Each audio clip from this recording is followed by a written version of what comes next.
Assalamualaikum warahmatullahi wabarakatuh. Rekan-rekan sekalian, kali ini melalui video pembelajaran kita akan membahas tentang kutipan dan sistem rujukan. Nah, kutipan dan sistem rujukan ini terkhusus pada penulisan karya ilmiah, ya. Pertama, kutipan itu digunakan untuk mengutip pendapat orang lain, ya, atau argumen orang lain atau para ahli, ya. Kutipan ini biasanya digunakan sebagai alat untuk memperkuat argumentasi yang dibuat. Nah, pada pertemuan sebelumnya di bagian pengembangan paragraf itu, salah satu strategi untuk menarik perhatian pembaca yaitu dengan adanya argumentasi ahli, ya, pandangan pakar yang digunakan.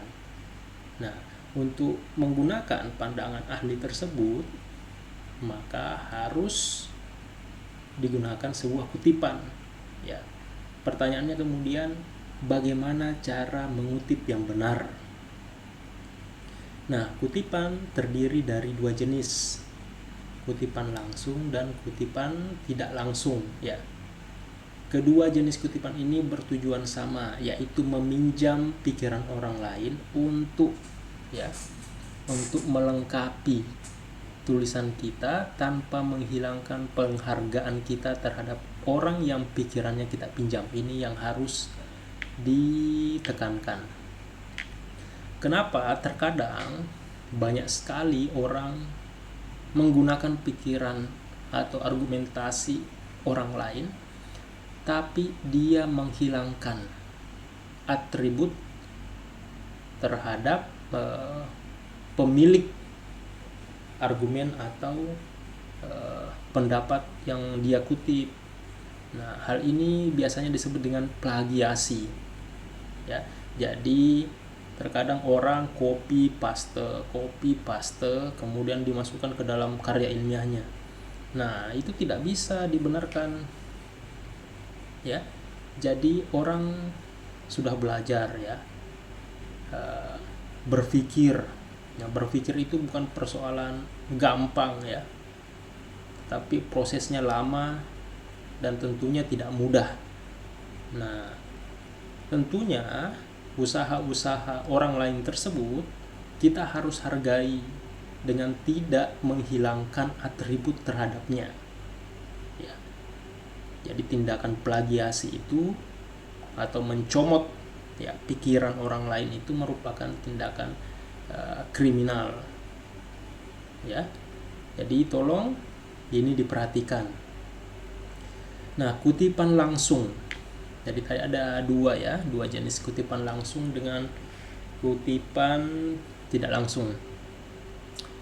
Nah, kutipan langsung ini tidak boleh, ingat ya, melakukan perubahan apapun terhadap teks atau bagian teks yang kita kutip. Ya, tidak boleh merubah. Nah, kemudian tanda 3 titik berspasi. Jadi ketika kalian menggunakan tanda titik berspasi ini digunakan apabila ada bagian kutipan yang dihilangkan. Jadi misalnya yang kalian kutip itu satu kalimat, ya, akan tetapi kalimatnya cukup panjang. Anggaplah kalimat tersebut kalimat majemuk bertingkat begitu, ya, atau kalimat majemuk kompleks.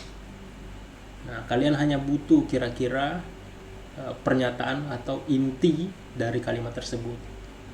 Nah, kalian bisa menggunakan titik 3 yang untuk menghilangkan argumen atau pernyataan-pernyataan yang tidak dibutuhkan, ya. Kemudian yang ketiga ini menggunakan sumber kutipan yang berlaku dalam bidang selingkung. Jadi ada banyak teknik, ada banyak metode mengutip, ya. Nah, disesuaikan dengan teknik selingkungnya. Nah, kalian nanti lihat ini di panduan skripsi itu ada teknik selingkuh yang berlaku di Universitas Hairun. Kalian bisa perhatikan di situ. Nah, ada kutipan langsung pendek jika kutipan tidak lebih dari 4 baris ya. Sedangkan kutipan langsung panjang jika kutipan lebih dari 4 baris ya. Jadi ukurannya itu jumlah baris. Kalau dia tidak lebih dari 4 baris, dia termasuk kutipan pendek. Kalau lebih dari 4 baris, misalnya satu paragraf ya, itu dianggap sebagai kutipan langsung panjang. Nah, ini satu contoh ya, bagaimana caranya mengutip langsung pendek ya. Satu, diintegrasikan langsung dengan tulisan yang kita buat. Jadi disambung. Misalnya kalimat pertama ini ya, kalimat pertama merupakan argumen dari kalian. Kemudian disambung dengan kutipan. Jadi itu diintegrasikan.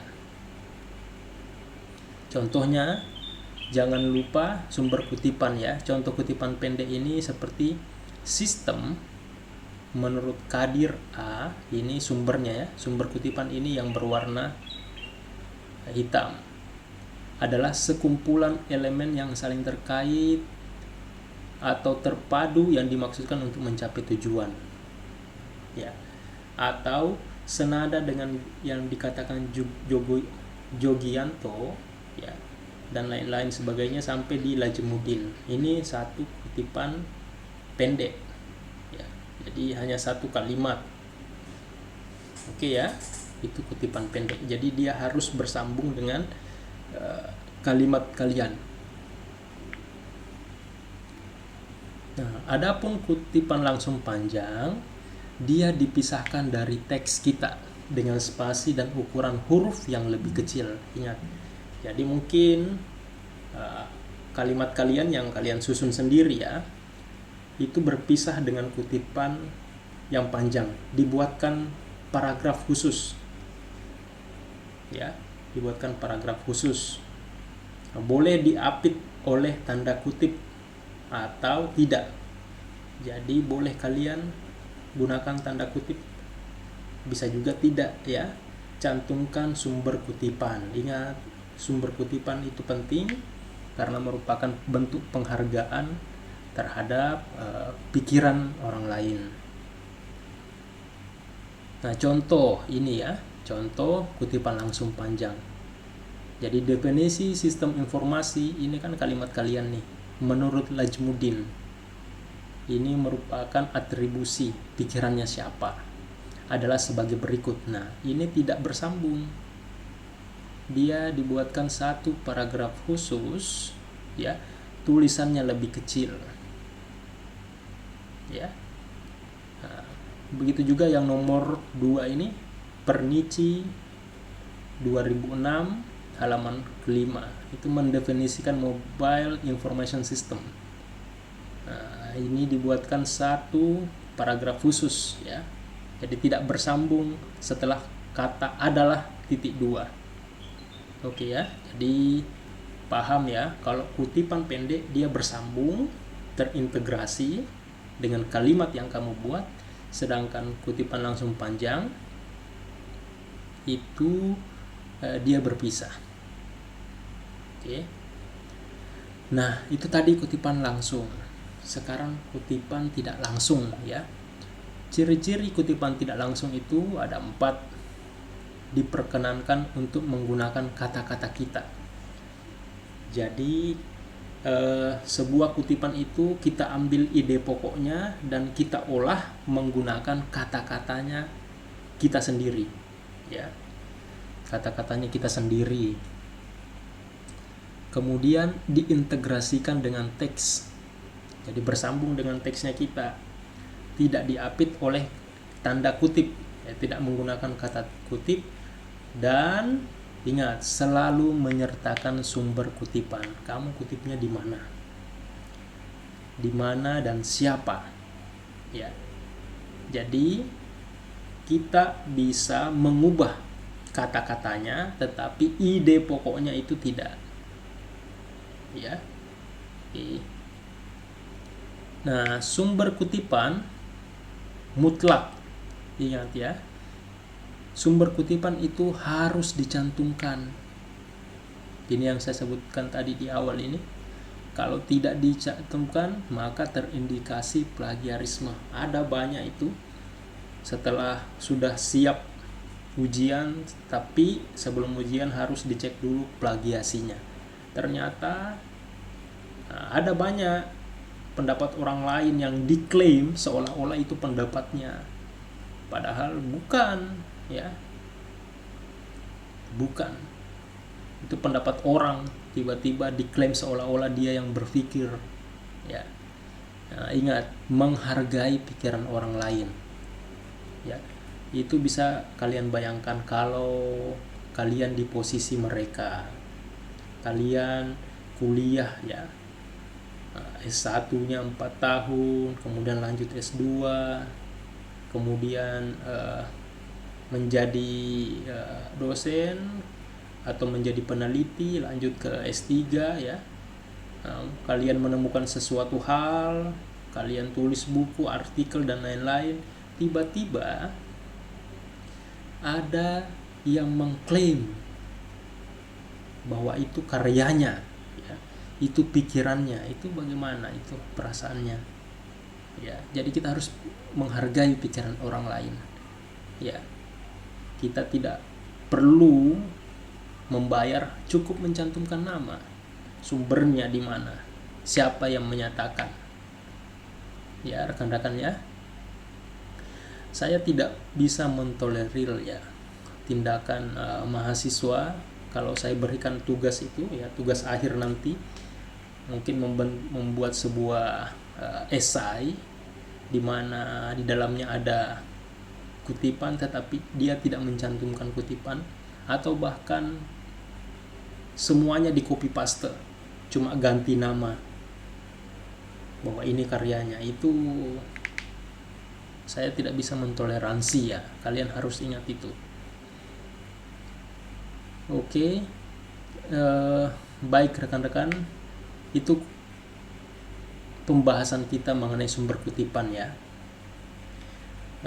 Mungkin minggu selanjutnya kita akan bahas tentang mengenai sistem rujukan, ya.